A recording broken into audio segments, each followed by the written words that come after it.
Kaisho a todos, bienvenidos a mi presentación sobre mi master tesis. Esto es para todos aquellos que no han podido acudir a mi defensa el 23 de septiembre de 2025 de manera presencial en la Universidad de Friburgo, aquí en Suiza.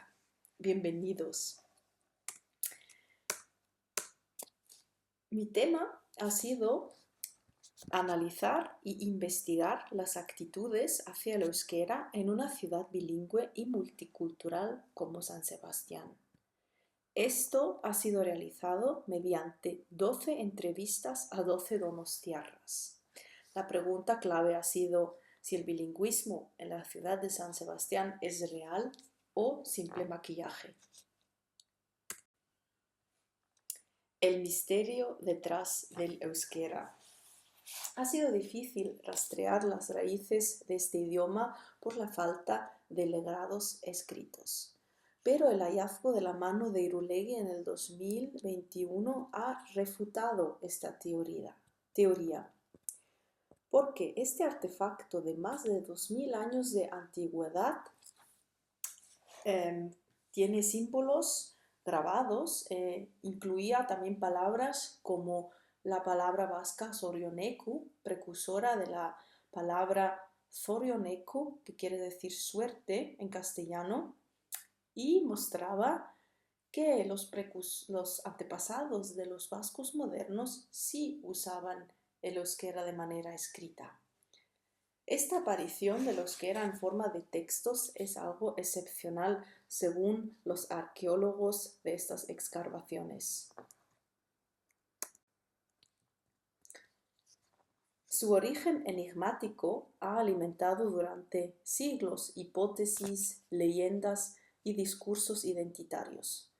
Protagonistas del nacionalismo vasco como Esteban Garribay, Manuel Larramendi o Sabino Arana han considerado el euskera como un idioma bíblico, le han dado una aura sagrada.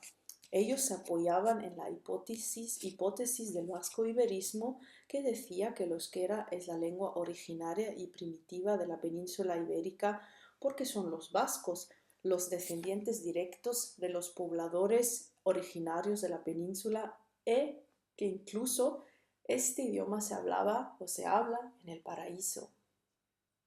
Y es verdad que el euskera no está emparentado ni con el español, ni con el francés, ni con ninguna otra lengua viva de Europa. Esta singularidad inspiró al escritor Bernardo Achaga a escribir su poema Escribo en lengua extraña, en donde menciona esta falta de parentesco lingüístico. Dice, no tienen hermanas en ningún otro lugar de la tierra. Pero hay que decir que su carácter aislado no implica que no haya tenido parientes, sino que aún no se han encontrado vínculos sólidos. El origen del euskera sigue siendo una incertidumbre hasta el día de hoy, y justamente esta incertidumbre y su misterio, su misterioso origen, han sido un punto importante que han despertado mi interés en este tema. Pero el interés por este tema y mi motivación personal ya han surgido años atrás.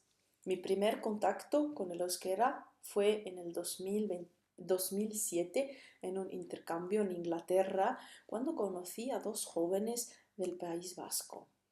Ellos hablaban una lengua que yo no entendía, pero cuya singularidad me recordaba muchísimo el suizo alemán. Yo pensaba que así debían sentirse todos aquellos que nos escuchaban hablar a nosotros en suizo alemán.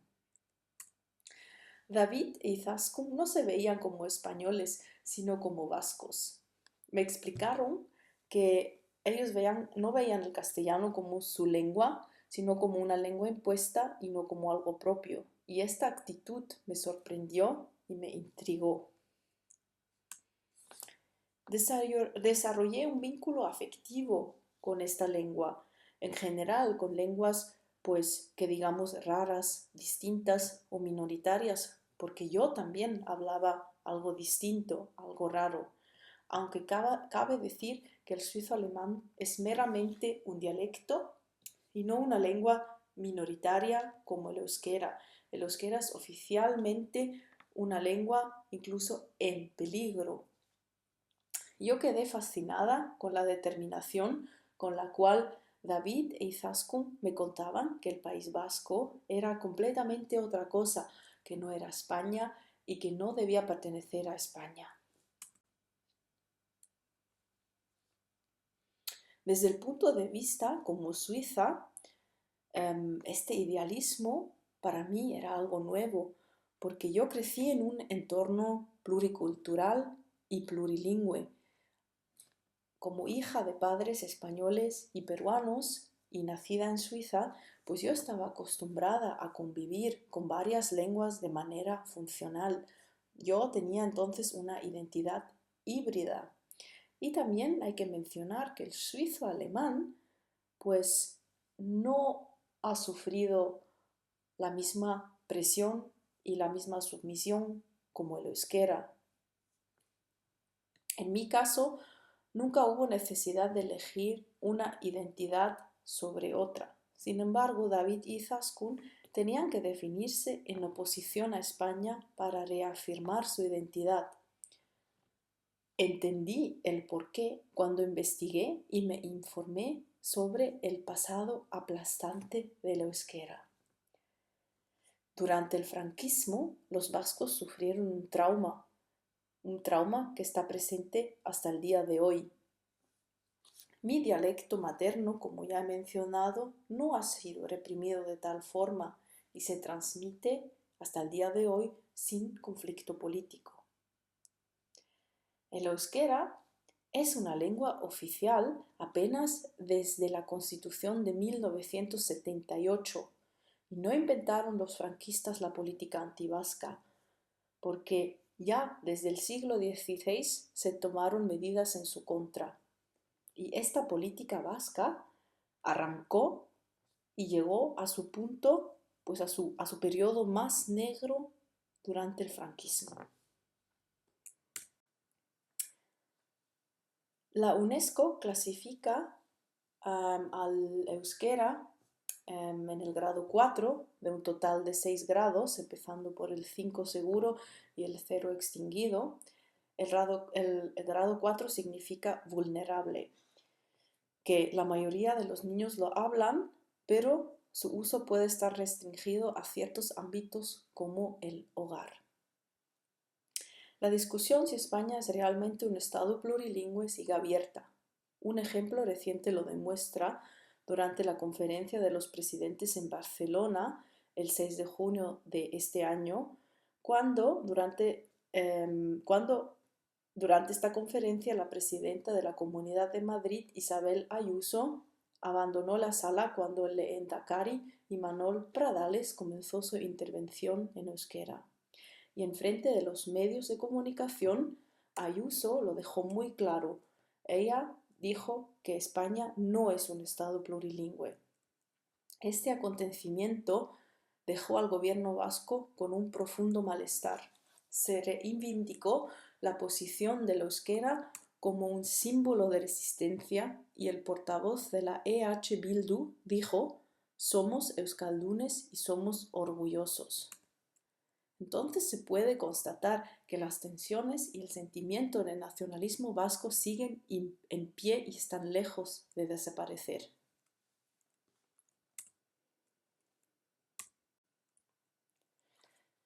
Mi planteamiento inicial. El presente trabajo aborda la compleja relación entre lengua e identidad en un contexto urbano, el de San Sebastián. Guipúzcoa es conocido como la región más euskaldun del País Vasco. San Sebastián es la capital más euskaldun del País Vasco con un 46.7% de euskaldunes. Este porcentaje aumenta en algunos barrios y entre los menores de 25 años se sitúa por encima del 85%. Y por eso no es descabellado suponer que el euskera para los guipuzcoanos, especialmente para los donostiarras, es algo más que un medio de comunicación. Es marcador de identidad lingüística personal y colectiva. He querido averiguar la importancia del euskera en la construcción de su autoimagen y hasta qué punto el euskera es factor identitario para ellos, por un lado en su sentimiento de ser vascos y por otro en su sentimiento de ser donostiarras. También hay que subrayar que San Sebastián es una ciudad bilingüe con un papel crucial en la evolución del euskera moderno, o sea, del euskera batua.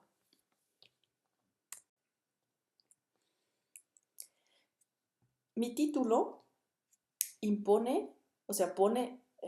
pone en duda el bilingüismo en Donostia. Asume que solo es maquillaje y una política de superficie sin verdadero cambio social. Esta fue una suposición que surgió a través del enfoque inductivo, o sea, después de mis primeras entrevistas. Durante estas primeras entrevistas me enteré que a pesar de los esfuerzos institucionales por promover el uso del euskera y consolidar el bilingüismo, no se ha conseguido. A pesar de medidas tomadas, como por ejemplo la proliferación de toponimia, los modelos escolares que desde el 2022 siempre se siguen adaptando y cambiando, a pesar de estrictos requisitos lingüísticos en ciertos ámbitos laborales, a pesar de estas medidas, entre muchas, la presencia del castellano sigue siendo predominante en muchos aspectos de la vida cotidiana.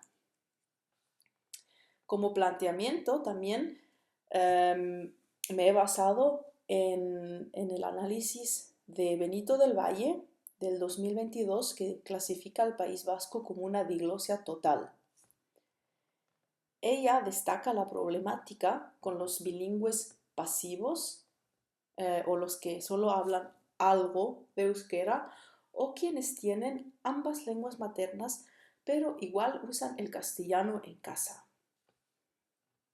Ella dice que el euskera sigue ocupando una posición inferior en la sociedad y que el castellano pues sigue predominando en administración, educación y medios de comunicación. Mi trabajo se articula en torno a 4 preguntas de investigación que abordan la relación entre lengua, identidad y uso real del euskera en un contexto oficialmente bilingüe.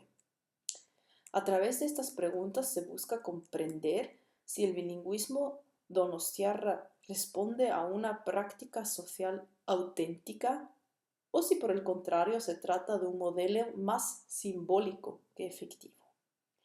Mi primera pregunta aborda la identidad y autoimagen, cómo influye el euskera en la identidad lingüística y el sentimiento de pertenencia como donostiarra. La hipótesis a esta pregunta es o fue que no se percibe solo como herramienta de comunicación, sino que es un elemento central en la identidad cultural y local. La segunda pregunta aborda el uso real. ¿Cómo se manifiesta el uso real del euskera en la vida cotidiana y qué factores lo condicionan? La hipótesis es, aunque existe competencia en euskera, muchos optan por el castellano por comodidad, contexto social o eficacia comunicativa. La tercera pregunta era, ¿qué actitudes existen hacia el bilingüismo y cómo se reflejan en el uso simbólico o funcional de las lenguas? Aquí mi hipótesis era que el bilingüismo se vive como un ideal normativo y en la práctica es selectivo y funcional que genera aún muchas tensiones según contexto y según generación. Y mi última pregunta de investigación era, ¿qué papel juegan las políticas lingüísticas, la escuela y la familia en la transmisión del euskera? Aquí mi hipótesis era que todo esto depende más del compromiso individual que de las políticas institucionales, a pesar de que estas últimas han mejorado y que las actitudes hacia ellas son más bien positivas.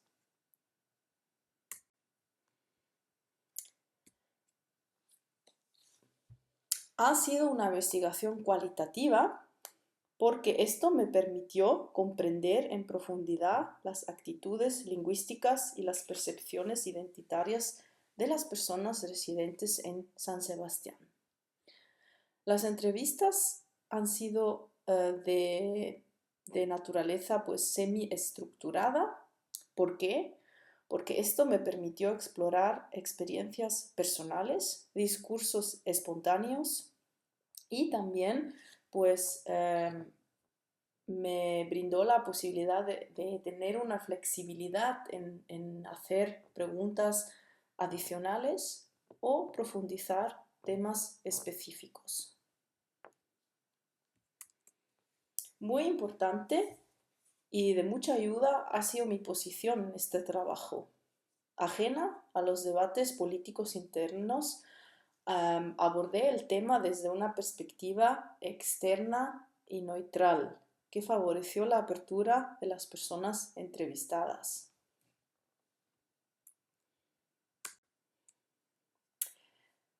Trabajo de campo. Han sido 12 entrevistas. Las primeras se han realizado en octubre de 2024 y la segunda mitad ha tenido lugar en febrero de este año. 11 han sido realizadas de manera presencial y una mediante videollamada. La duración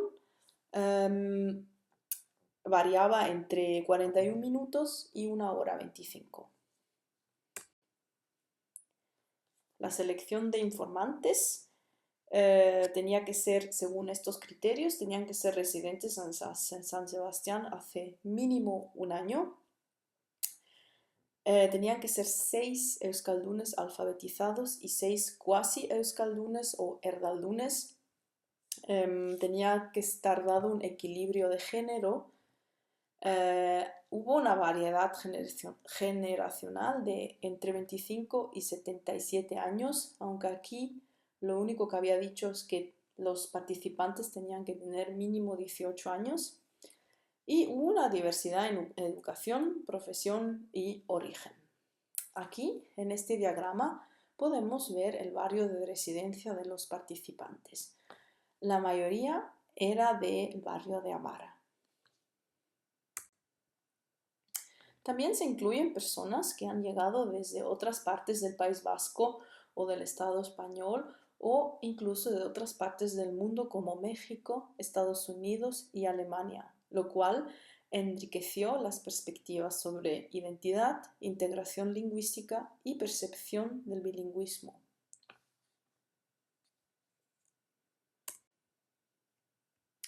Aunque el diseño inicial contempló únicamente esa división de estos dos bloques que había dicho, durante las entrevistas se identificaron perfiles más matizados según la experiencia personal y la práctica real del idioma.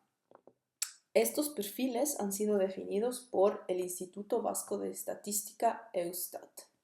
Tenemos aquí, por ejemplo, como perfiles el neovascófono activo, que domina bien el euskera y usa ambas lenguas, castellano y euskera en casa, pero que tiene otra lengua materna, que podría ser el castellano o incluso otra más.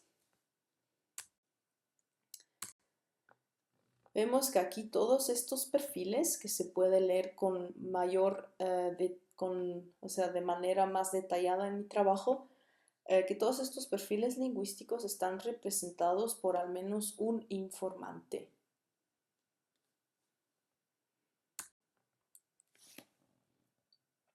Ha sido un enfoque inductivo, lo que quiere decir que los temas emergen directamente de los datos. Este enfoque inductivo me permitió explorar patrones y significados recurrentes en las entrevistas. Hubo temas que surgían una y otra vez, como por ejemplo la crítica al modelo D, la crítica de otras políticas lingüísticas, como las iniciativas de las pegatinas "Aquí se habla euskera", las faltas de ortografía en enunciados en euskera, la crítica a los requisitos estrictos para algunos ámbitos laborales y la educación para adultos en los euskaltegis, que ha sido clasificada como no adecuada o no suficiente.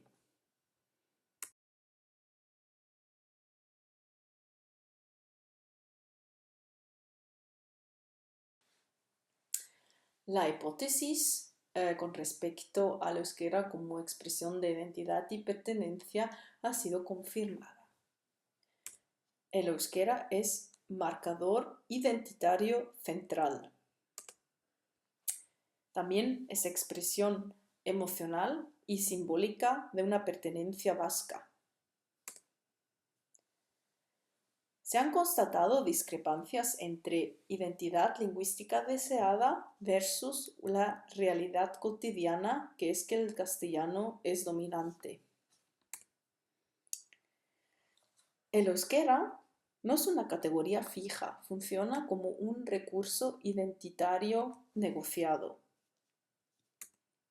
Factores que afectan la relación entre lengua e identidad son pues tales como edad, origen, contexto familiar. Para entrar un poco más en detalle en el tema de las edades, en los estudios de sociolingüística, en los estudios actuales que se han hecho, se ha averiguado que gente entre 50 y 64 años, a pesar de tener menos competencia en euskera, se esfuerzan más en utilizar el euskera en su vida cotidiana, mientras que los jóvenes de entre 16 y 24 años con muchísima competencia más alta en euskera usan más el castellano. Luego influye mucho el contexto familiar. Si se viene de una familia vasco hablante o castellano hablantes o de inmigrantes. O sea, castellano hablantes, inmigrantes o inmigrantes pues que hablan completamente otro idioma. Luego influye también la escolarización del modelo D y la exposición limitada en la vida cotidiana, o sea, cuáles son las razones por las que uno va al modelo D. Luego también la politización del euskera, o sea, aún el euskera sigue siendo visto como un idioma con posición ideológica, mientras que el castellano es idioma neutral. Y por último, el valor afectivo y simbólico que se le da al idioma. O sea, hasta qué punto uno se identifica con esta lucha histórica y con esta pertenencia cultural del euskera. El uso real del euskera. También aquí la hipótesis ha sido confirmada. El castellano domina por comodidad, por inercia social o para evitar conflictos. O sea, vemos que también entre los que dicen tener una competencia de entre 4 y 5 en euskera, o sea, que dominan el euskera de manera nativa, o sea, que son dicen que el euskera es su lengua maternal, incluso en ese grupo el castellano pues arrasa y sigue siendo la lengua que se prioriza al momento de usarla en algunos contextos sociales para no sufrir el estrés lingüístico. Porque expresarse en euskera puede generar un estrés lingüístico, ya que no siempre se garantiza la comprensión ni acogida.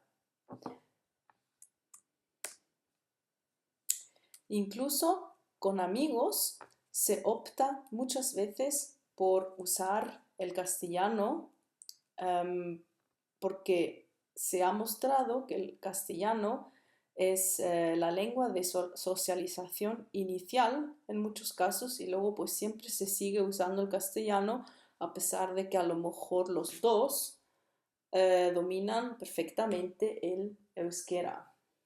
El euskera forma parte de la cultura donostiarra simbólicamente porque incluso la gente que no domina el euskera se identifica con el euskera en contextos de fiestas o con canciones que tienen que ver con fiestas, porque hay canciones que solo están, o sea, que solo son en euskera y todo el mundo las sabe cantar. Luego también hay expresiones locales, pues que todo el mundo las usa, aunque uno no sea vasco hablante. El uso activo y natural del euskera solo es posible con un fuerte compromiso personal. Eran citas como hablo siempre que pueda e incluso un informante dijo que es algo militante, es algo que uno siempre hay que tener en mente, hay que esforzarse porque la inercia hacia el castellano o incluso hacia el inglés es muy, muy grande. Luego, para añadir también en esto del estrés lingüístico, también hemos visto que estigmas y prejuicios también influyen mucho a la hora de elegir si uno se dirige en castellano o en euskera hacia alguien.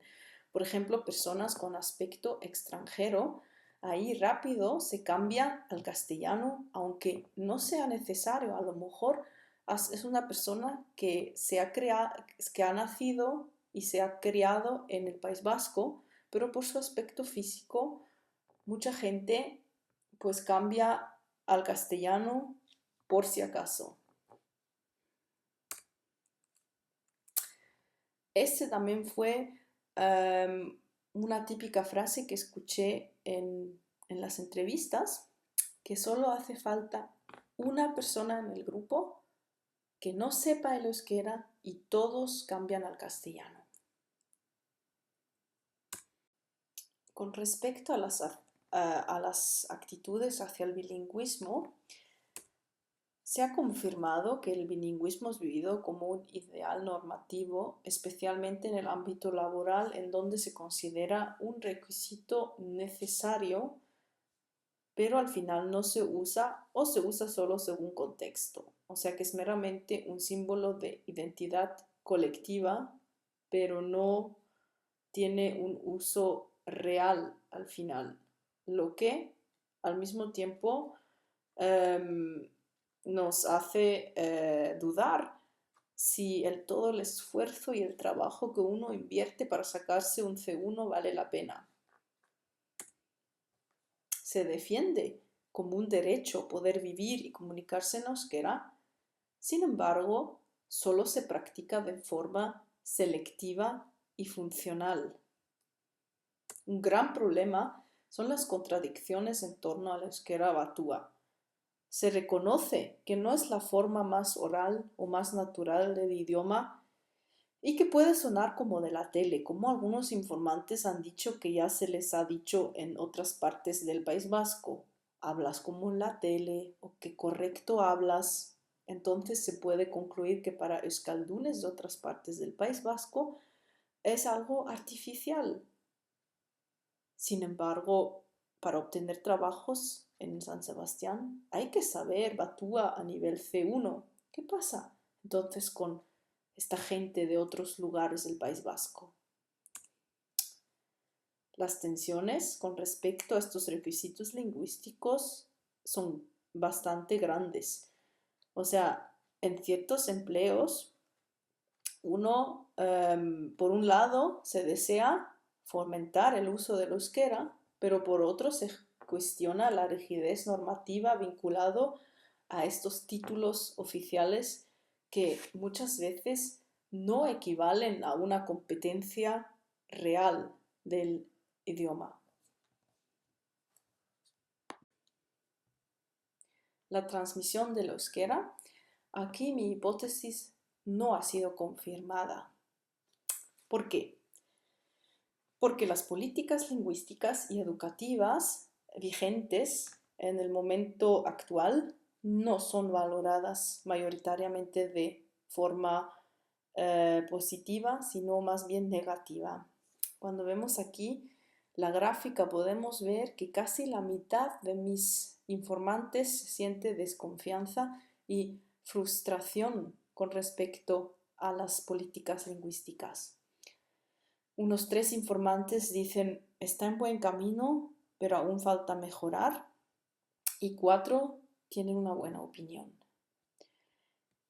¿De qué hablamos cuando hablamos sobre una opinión negativa? Bueno, pues aquí para destacar es que las medidas introducidas son muy superficiales, sin planteamiento profundo, o sea que la gente tiene la impresión que no tienen prioridad en la política.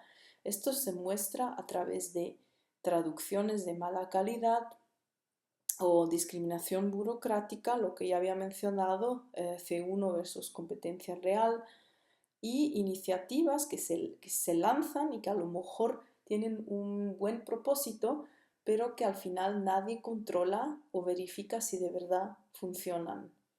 Entonces, lo que han dicho mis informantes, lo que han concluido es que se necesitan políticas coherentes que garanticen el uso real del euskera.